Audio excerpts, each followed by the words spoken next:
So get this, the so-called legal experts over at CNN think that it's completely different when Letitia James ends up screwing up her loan docs, and that she should get a free pass, unlike Donald Trump, because if he makes even one tiny error, well then he should be prosecuted to the full extent of the law. Trump did acknowledge that there could have been a mistake on his financial statement when it came to the value of his Trump Tower apartment, but he said that's why his statements included disclaimer clauses. Quote, there's a disclaimer clause where you don't have to get sued by the Attorney General of New York. Is that in any way a legitimate defense? No, the judge already found it wasn't. The judge said, listen, you just can't offer miscalculating or wrong and misleading and fraudulent information and then say, wait, just kidding, do your own due diligence here.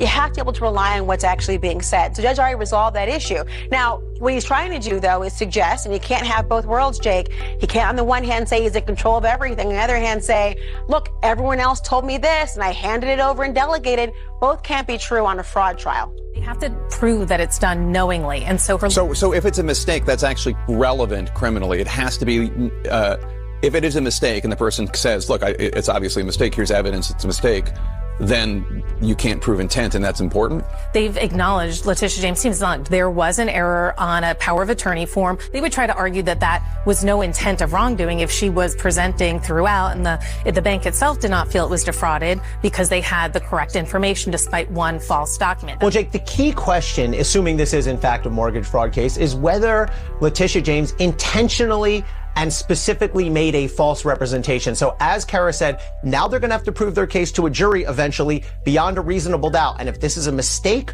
or something that was done inadvertently, that's not going to be enough to support a criminal charge against Letitia James. Another rule for us.